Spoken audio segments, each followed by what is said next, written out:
Commander Zex Thul stood on the bridge of his warship, watching the stars through the main screen. His 4 arms moved smoothly as he checked the battle reports on his control pad. The Kavari officer had fought in more wars than most beings could count. His dark blue skin showed the scars of countless battles, and his 3 eyes held the calm look of someone who had seen everything. War was simple to Zex Thul. Every species fought the same way, just with different tools. The Altarians always made perfect plans and followed them exactly. The Brutari charged forward with no thinking, using only strength and anger. The synthetic races fought with cold math, caring nothing for losses. Every enemy was predictable. Every victory was just a matter of time. The bridge crew worked quietly around him. They all knew their commander's reputation. Zex Thul had never lost a battle in over 200 cycles of service. The Kavari Dominion sent him only to conflicts they wanted to end quickly and cleanly. "Sir," his second officer called out, "we are getting the mission data now." Zex Thul turned to look at the communication screen. Admiral Kex Var appeared, her old face serious as always. "Commander, you have a new assignment. There is a species expanding into our territory. They call themselves humans." "Another new race?" Zex Thul asked. "Not much. They seem primitive. Still use old projectile weapons mixed with energy guns. Their ships are basic. Their colonies are small and weak. Intelligence thinks they will surrender after one good show of force." Zex Thul nodded. He had heard this before. New species often looked tough, until they faced the Kavari military. "How many ships do they have?" "A few hundred at most, scattered across 12 worlds. Your fleet should be more than enough." The Admiral's image flickered as data files came through. Zex Thul looked at the information about humans. They were young as a space-traveling race. Only a few hundred years since they left their home world. Their technology was mixed. Some advanced, some very basic. They seemed to fight in small groups, instead of large armies. "They look weak," his weapons officer said, reading over Zex Thul's shoulder. "Why do we need a full battle fleet for this?" "High Command wants to send a clear message," the Admiral explained. "These humans have been taking systems that we claimed. They ignore our warnings. Time to show them how things work in this part of space." Zex Thul studied the tactical data. Human colonies were lightly defended. Their ships were smaller than Kavari vessels. Their weapons seemed outdated. This would be over in days, maybe hours. "When do we leave?" he asked. "Immediately. Intelligence says the humans are planning to build a new colony in the Kepler system. Stop them. Make them understand they need to stay in their own space." The screen went dark. Zex Thul turned to his crew. "Set course for the Kepler system. Battle speed." His ship, the Talon of Dominion, led a fleet of 12 warships toward human space. Zex Thul spent the journey studying everything they knew about humans. The reports made them sound almost boring. They traded with some species, fought with others, but nothing special. Their military seemed disorganized. Different human groups sometimes fought each other, instead of working together. "Sir, we are picking up human signals," his communications officer reported 3 days later. "They know we are coming." "Good. Give them one chance to surrender." Standard protocol. The fleet dropped out of faster-than-light travel at the edge of the system. Zex Thul could see the human ships on his screen. Small, simple designs. Maybe 30 vessels total. Far fewer than his intelligence reports suggested they would find. "Open a channel to the human commander," Zex Thul ordered. A human face appeared on screen.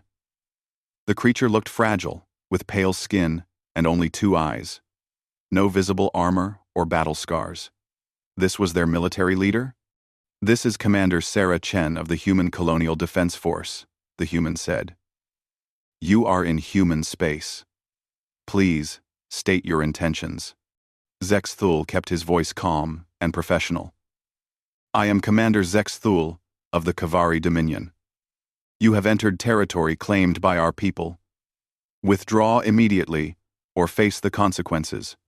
The human's face showed no fear. These systems were unoccupied when we arrived. We have established legitimate colonies here. We will not abandon them.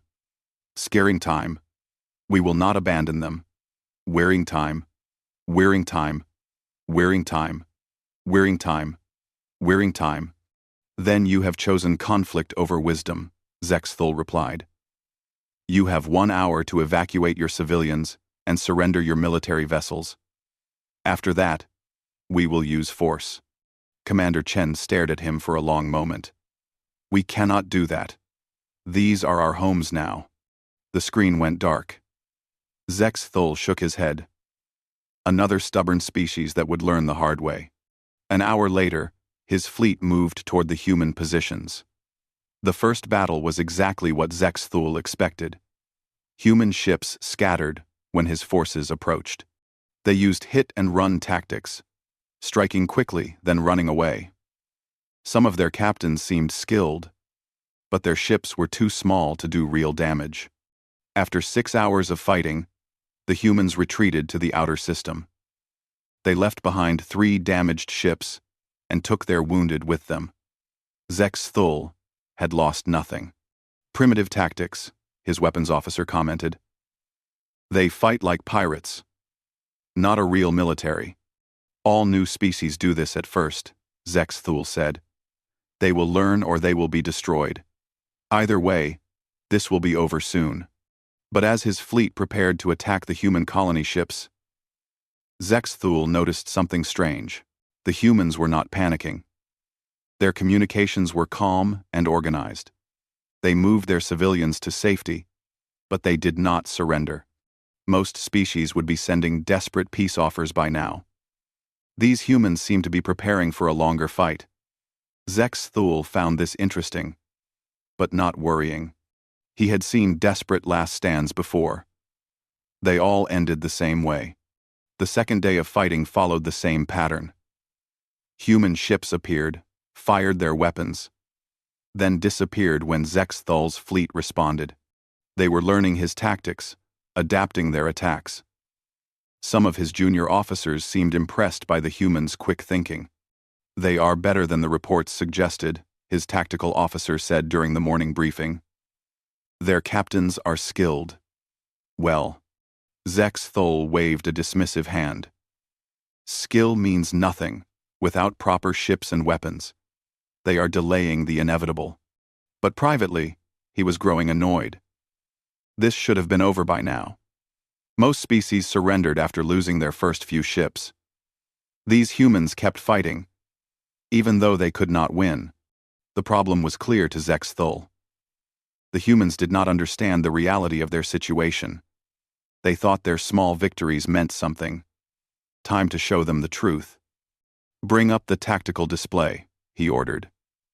The main screen showed the system, with all ships and colonies marked. Several human settlements glowed red on the outer planets.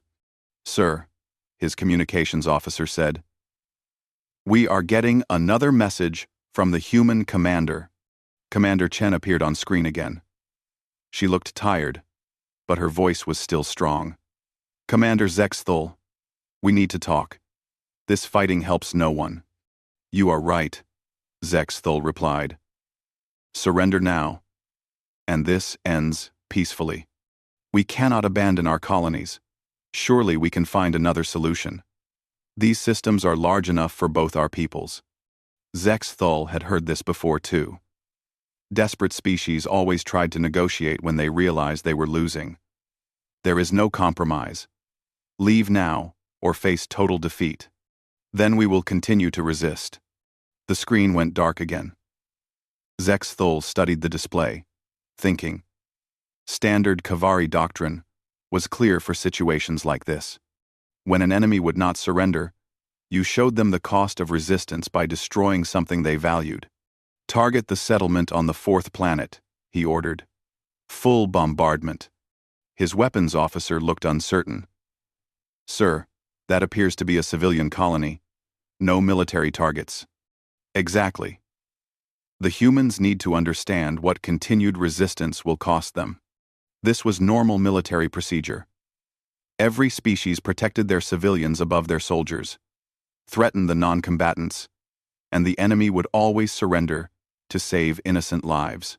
The Kavari had used this tactic successfully for generations. The fleet moved toward the fourth planet. Zexthul watched the settlement through his ship's cameras. It looked like a typical new colony. Basic buildings, farming areas, small transport ships. He could see humans moving around, probably trying to evacuate. "Sir," his scanner operator called out, "we are detecting strange markings on the buildings. Large red symbols. Probably their surrender signals," Zexthul said. Too late for that now. They had their chance. The bombardment began at noon, ship time. Zexthul's vessels fired precisely, destroying the power plant first, then the communication center, then the main buildings. It was quick and efficient. The settlement was gone in minutes. "That should send a clear message," Zexthul told his crew. "Now we wait for their surrender." But the surrender never came. Instead, something strange happened. All human military activity stopped. Their ships went silent. Their communication channels went dead. The entire human presence in the system simply vanished. "Where did they go?" Zexthul asked. "Unknown, sir. They just disappeared. No faster than light signatures. No retreat course. They are just gone." Hours passed in silence. Zexthul found the quiet disturbing. In his experience, destroying a civilian target brought immediate responses. Either desperate surrender offers or wild revenge attacks. This complete silence was new. "Sir," his long-range scanner operator reported, "I am picking up some strange readings from human space." I am picking up some strange readings from human space." "What kind of readings?" "Ship movements. Lots of ship movements. It looks like every human vessel in this sector is moving toward us." Zexthul studied the data. Ships were coming from every human colony, every station, every outpost. Not just military vessels, but civilian ships too. Transports, mining vessels, even small personal craft. "How many ships total?" "Hard to say, sir. Maybe 1,000. Maybe more." 1,000 ships? Intelligence said the humans had a few hundred vessels at most. Where were all these ships coming from? Reeded Asian. In time active cider. Works were moning. "Sir, we are getting a transmission. It is broadcasting on all frequencies." The main screen lit up with a human face. Not Commander Chen this time, but an older human with gray hair and cold eyes. He wore a military uniform with many decorations. "Attention Kavari forces," the human said. His voice was calm, but something about it made Zexthul's skin crawl. "I am Admiral Jackson, Supreme Commander of Human Military Forces. You have attacked and destroyed New Geneva Colony. 4,000 civilians died in your bombardment. Men, women, and children who had nothing to do with this conflict." The Admiral paused, staring directly into the camera. "You chose to make this a war against our people, not just our military. We accept your choice, but understand, you have awakened something that we hoped would never be necessary." The screen went dark. Zexthul stared at it, confused. The human had sounded more sad than angry. Where were the threats? Where was the rage? "Sir," his communications officer said quietly, "we are intercepting human military transmissions. The encryption is basic. They seem to want us to hear them. Put them on, speaker." Static filled the bridge, then voices began coming through. Human voices, calm and professional. "All civilian vessels are to report to their nearest military depot for conversion. Every colony is to contribute all available resources to the war effort. Remember New Geneva. Make them understand what they have done. No prisoners, no quarter, no negotiations until they are broken. Zexthul listened to the voices with growing unease. These humans sounded different now. Before, they had seemed desperate but hopeful. Now they sounded like something else, entirely. His tactical officer was studying the scanner data. "Sir, those ships approaching us, they are not maintaining any military formation. They are just coming straight at us." "Straight at us?" "Yes, sir. No tactical maneuvering, no attempt at strategy. They are flying directly toward our position at maximum speed." Zexthul had never seen anything like it. What kind of military force abandoned all tactics and just charged forward? It made no sense. Time until they reach us? At current speed? Maybe 2 days. 2 days to prepare for a battle against 1,000 ships. The numbers were not impossible. Kavari vessels were superior to human designs. But something felt wrong about this whole situation. "Send a message to Kavari High Command," Zexthul ordered. "Tell them we may need reinforcements." As night cycle began on his ship, Zexthul stood alone on the bridge, watching the stars. Somewhere out there, 1,000 human ships were coming for him. But it was not the numbers that worried him. It was the silence. The complete, cold silence that had followed the destruction of that colony. In all his years of war, he had never seen an enemy react like that. Most species got angry when you killed their civilians. They made threats, demanded revenge, charged forward in rage. These humans had just gone quiet, and somehow, that was much more frightening than any threat could have been. The human fleet arrived exactly when Zexthul's scanners predicted. But what came out of faster-than-light travel was unlike any military force he had ever faced. They came in waves. First, the converted civilian ships, cargo haulers with weapons welded to their hulls, mining vessels carrying loads of explosive charges, passenger transports turned into troop carriers. Behind them came the real warships, sleek and dangerous-looking. "Sir," his tactical officer said, voice full of disbelief. "They have turned everything into weapons. I am seeing construction mechs armed with plasma cutters, ice mining ships carrying nuclear charges, even passenger shuttles loaded with missiles." Zexthul watched the display with growing unease. This was not how civilized species fought war. Military vessels fought military vessels. Civilians stayed away from battles. But these humans seemed to have brought their entire society to the fight. "How many ships total?" he asked. "Over 1,500 now, sir. And more keep arriving. 1,500 ships. Even converted civilian vessels could be dangerous in those numbers." But what disturbed Zexthul most was how they moved. No formation, no clear command structure, no proper military discipline. "Open a channel to their commander," Zexthul ordered. Admiral Jackson appeared on screen again. Behind him, Zexthul could see humans working frantically at control stations. The bridge looked nothing like a proper military command center. It was full of people in civilian clothes, working alongside soldiers. "Commander Zexthul," the admiral said, "I hoped we would not meet again under these circumstances. Admiral, this is madness. You cannot win with converted civilian ships and untrained crews." "You are probably right," Jackson replied calmly. "Most of these people have never been in a space battle. Most of these ships were never meant for war. But that does not matter anymore. Then why throw away so many lives? Surrender now, and I will show mercy." The admiral was quiet for a moment. When he spoke again, his voice was very soft. "Commander, do you have children?" The question surprised Zexthul. "What does that matter? The colony you destroyed yesterday, New Geneva. It was a refugee settlement. Families who had lost their homes in other conflicts. They came to our space looking for safety, for a place to raise their children in peace." Zexthul felt uncomfortable. They were in a war zone. You specifically targeted civilian areas. You killed children, Commander. Human children who had never hurt anyone. It is standard military procedure to murder children?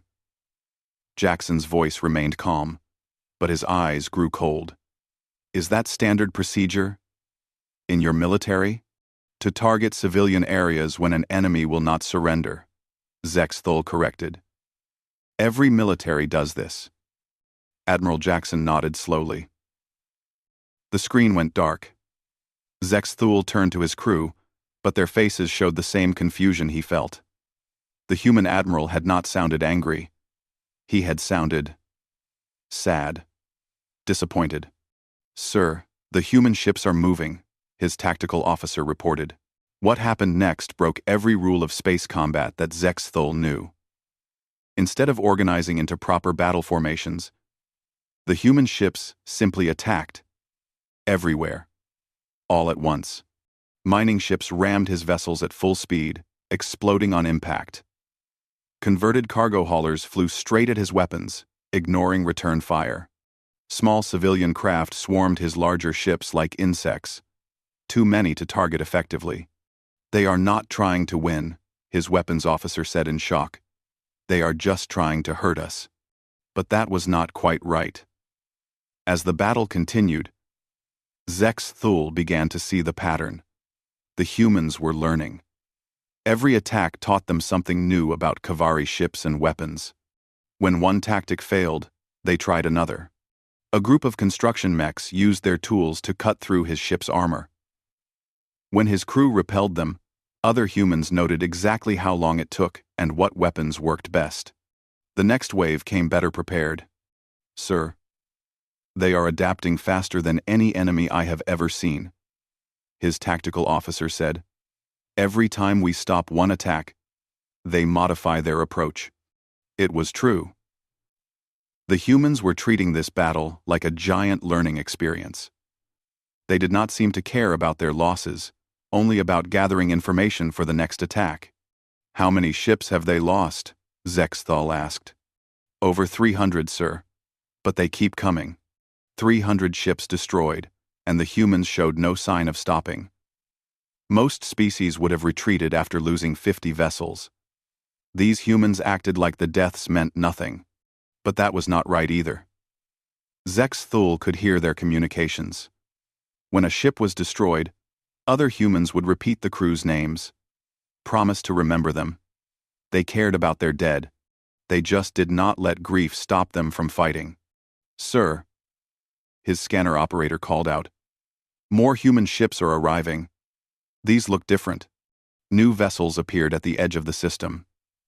These were clearly military designs, but they moved with the same cold determination as the converted civilian ships. No wasted motion. No fancy maneuvers. They simply flew toward Kavari positions and began shooting. They fight like machines, his weapons officer muttered. No emotion. No fear. No hesitation. No. But that was wrong too. Zexthul could see the emotion in their communications, hear it in their voices. These humans were full of feeling. They just did not let those feelings control their actions. As the third hour of battle began, Zexthul realized something that chilled his blood. The humans were not fighting to win this battle. They were fighting to learn how to win the next one. And the one after that? Sir, we are losing ships faster than we can replace them, his tactical officer reported. At this rate, we will be overwhelmed in 6 hours. 6 hours. Zexthul had never lost a battle in his entire career. He had faced desperate enemies before, brave enemies, clever enemies, but never an enemy like this. Send a message to Admiral Jackson, he ordered. Request a temporary ceasefire to discuss terms. The human admiral appeared on screen again. Behind him, Zexthul could see displays showing the battle in real time. Human losses were enormous, but they kept fighting anyway. What terms did you want to discuss, Commander? A withdrawal. My forces will leave this system if you stop your attacks. Admiral Jackson shook his head. I am afraid that is no longer possible. What do you mean? You killed our children, Commander. You attacked defenseless families. There can be no peace between us until you understand what that means. I followed standard military doctrine. Any commander would have done the same. Any commander like you, perhaps. But we are not like you, Commander Zexthul. We do not kill children to make a point. We do not target hospitals and schools to force surrender. And we do not forgive those who do. The screen went dark again. Zexthul stared at it, finally beginning to understand. This was not a normal war. This was something else entirely. The humans were not trying to defeat his fleet. They were trying to teach him a lesson, and they would sacrifice every ship they had to make sure he learned it. By the 6th hour of battle, Zexthul's fleet was breaking apart. Half his ships were destroyed or too damaged to fight. The humans kept coming in endless waves, each attack more precise than the last. Sir, we need to retreat, his second officer urged. We can escape to the outer system. Call for reinforcements. Zexthul looked at the tactical display. Human ships surrounded his position on all sides. Every time his vessels tried to break free, more humans appeared to block their path. It was like fighting smoke. There was always more of them. They are not letting us leave, he realized. This is not about winning territory anymore. What do you mean, sir? Before Zexthul could answer, alarms began screaming throughout the ship. Hull breach on Deck 7, came the report. Human boarding craft have attached to the outer hull. Boarding craft?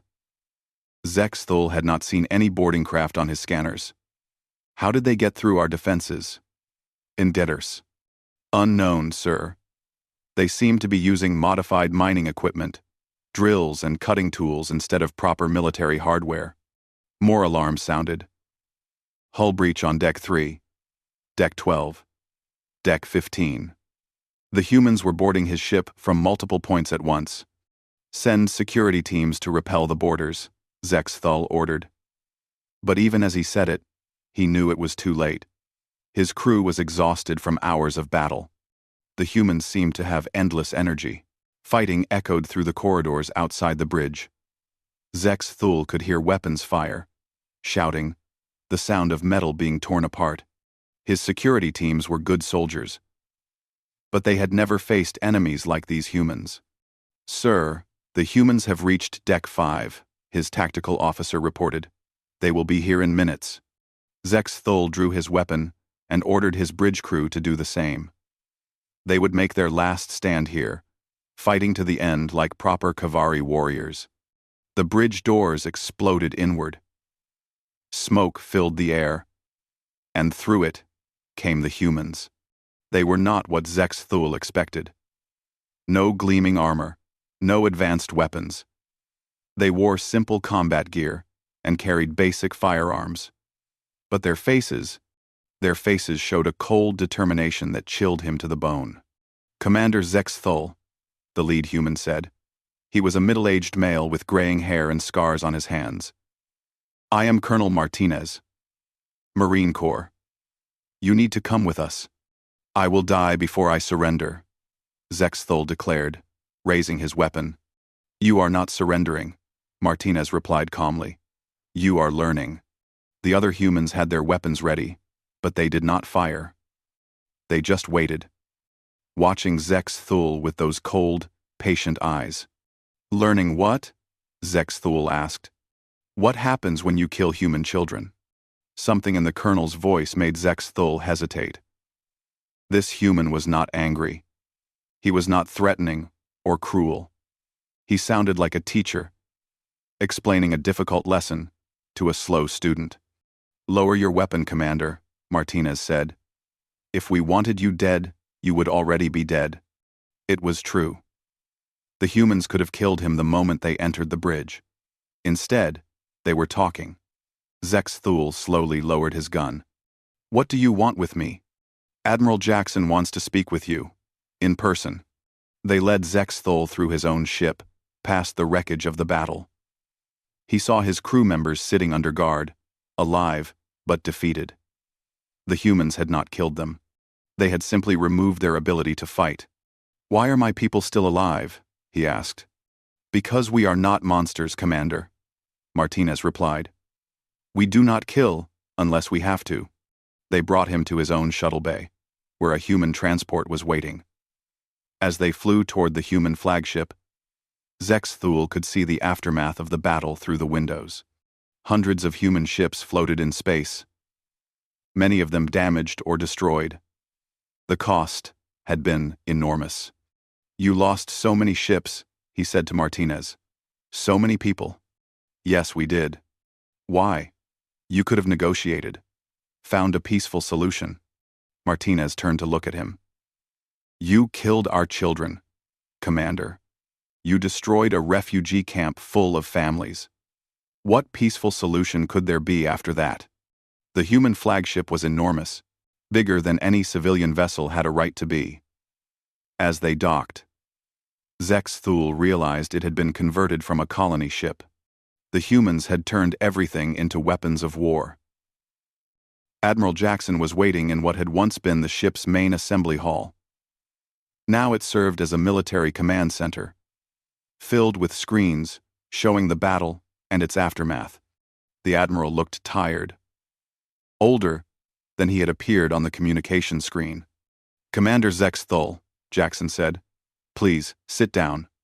Zexthul remained standing. "If you are going to execute me, do it now." "Execute you?" Jackson looked genuinely surprised. "Commander, we are not going to execute you. We are going to educate you." "I do not understand." Jackson gestured to the screens around them. "Look at what happened here today. Look at what your actions caused. Do you see those numbers? Over 400 human ships destroyed. Nearly 10,000 people dead. All because you decided to murder civilians to make a point. It is standard military procedure." "Stop saying that," Jackson interrupted. And for the first time, Zexthul heard real anger in his voice. "Stop hiding behind procedure and doctrine and orders. You made a choice. You chose to kill children to frighten their parents. Own that choice." Zexthul felt something uncomfortable in his stomach. The way this human looked at him, it reminded him of his own father when Zexthul had done something shameful as a child. "Those children you killed," Jackson continued. "They had names. Maria Santos, age 7. David Kim, age 12. Anna Foster, age 4. The admiral kept speaking, listing names and ages. "They liked to play games. They had favorite foods. They loved their parents, and their parents loved them." "Stop," Zexthul said quietly. "Sarah Chen. She was Commander Chen's daughter. Did you know that? 8 years old. She wanted to be a pilot like her mother. She will never get that chance now." "Stop. Do you understand now, Commander? Do you understand what you destroyed? Not military targets, not strategic assets. Children. Innocent children who trusted us to keep them safe." Zexthul felt something he had never experienced in battle. Shame. Pure, burning shame. Not for losing the fight, but for what he had done to start it. "Every human who died today," Jackson said softly, "died because they wanted to make sure you understood. They wanted to make certain that you would never again think it was acceptable to murder children, and they were willing to die to teach you that lesson." Zexthul looked at the screens showing the destroyed human ships, 10,000 dead, just to teach him something he should have already known. "We are not like you, Commander," Jackson continued. "We do not fight for territory or resources or glory. We fight for the right of our children to grow up safely, and when someone threatens that right, we respond with everything we have." For the first time in his life, Zexthul understood what it meant to face an enemy who was not fighting for conquest, but for survival. Not the survival of their military or their government, but the survival of their young. "What happens now?" he asked. Jackson stood up slowly.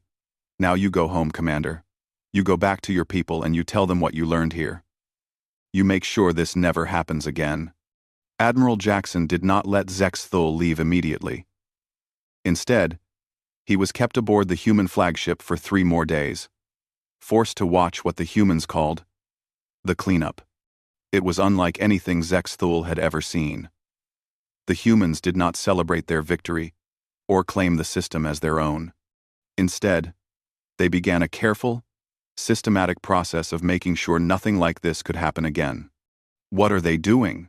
Zexthul asked Colonel Martinez, who had become his unofficial guard and guide. "Neutralizing the threat," Martinez replied simply.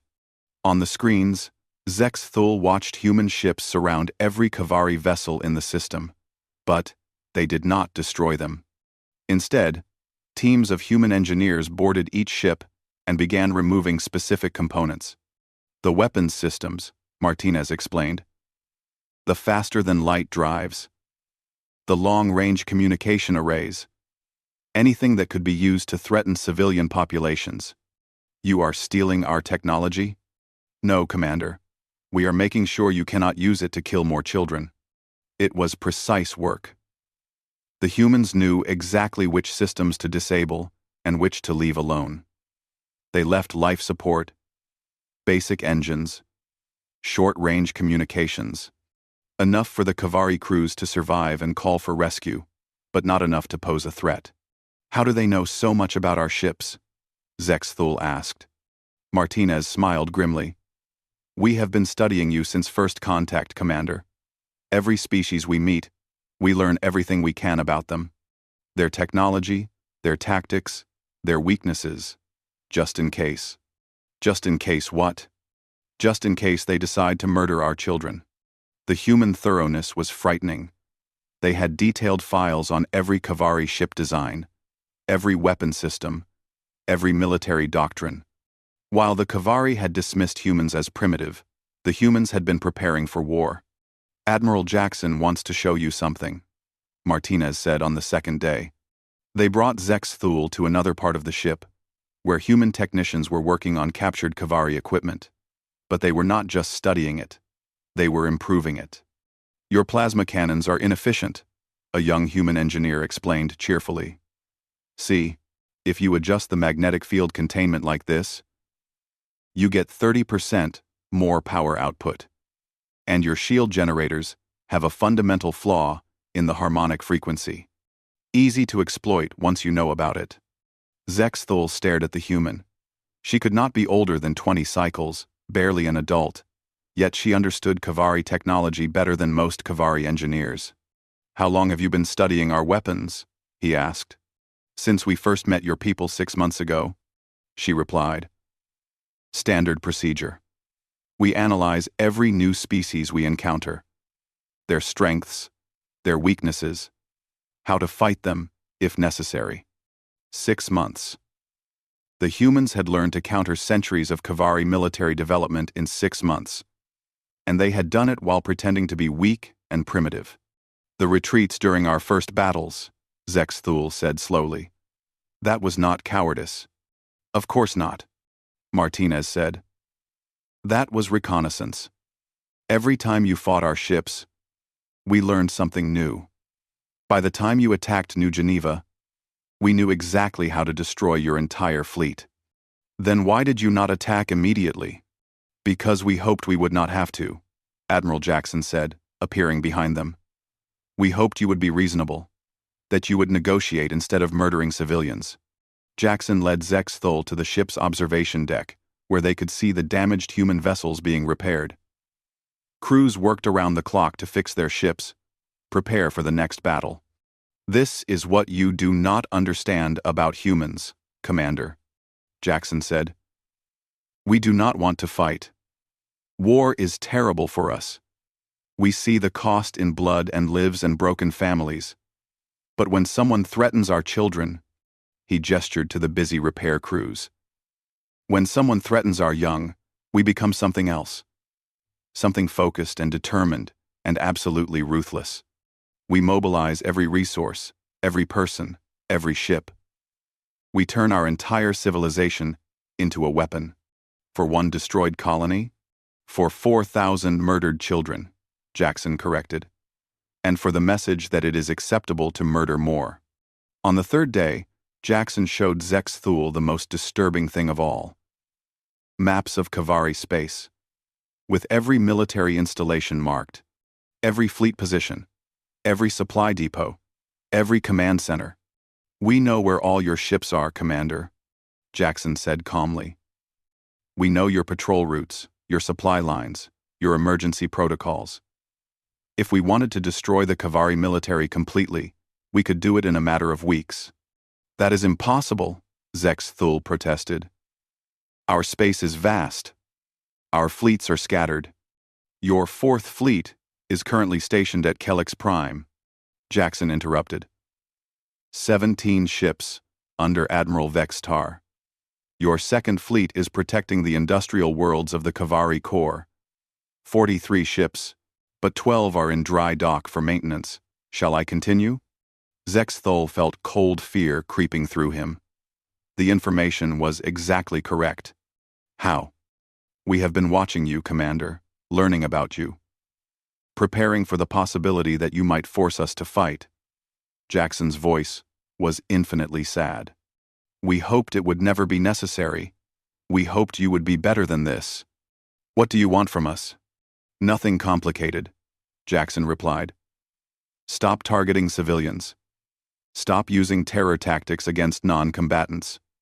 Fight like soldiers, not like monsters. Do that, and we will never have this conversation again." "And if we refuse?" Jackson was quiet for a long moment, staring out at the stars. "Then, we will teach the lesson again, Commander.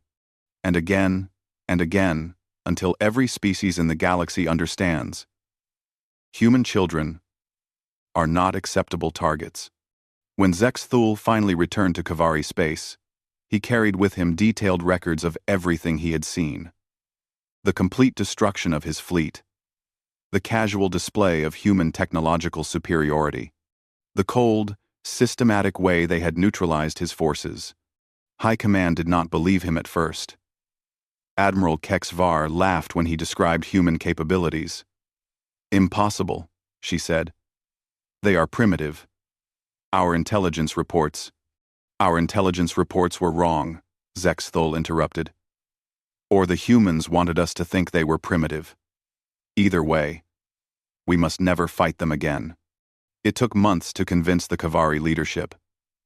They demanded proof, evidence, detailed analysis of every human tactic. Slowly, as more reports came in from other sectors, the truth became clear. Humans were not the weak species they had pretended to be.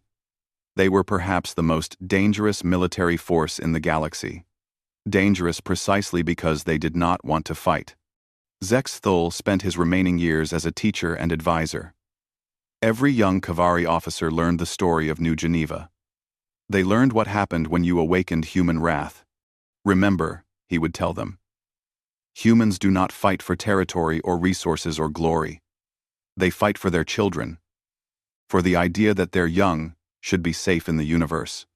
And there is nothing more dangerous than a parent protecting their offspring." In his final report to Kavari High Command, Zex Thul wrote, "War was nothing new to me. I had seen species fight for power, for wealth, for conquest. But humans fight for something else entirely. They fight for the love of their children and their future. And that makes them utterly unstoppable when aroused to anger." The report concluded with a simple recommendation that became official Kavari military doctrine. Under no circumstances are human civilian targets to be engaged.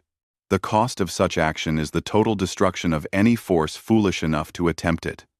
Years later, when other species asked the Kavari why they avoided conflict with humans, Zex Thul would tell them about Admiral Jackson's final words to him. "We do not want to be what we become in war, Commander. We do not enjoy the terrible efficiency we are capable of. But we will become it, every time, without hesitation, if someone threatens our young. Remember that. And we will never have to show you what we are truly capable of." Zex Thul never forgot those words, and he made sure no one else did either.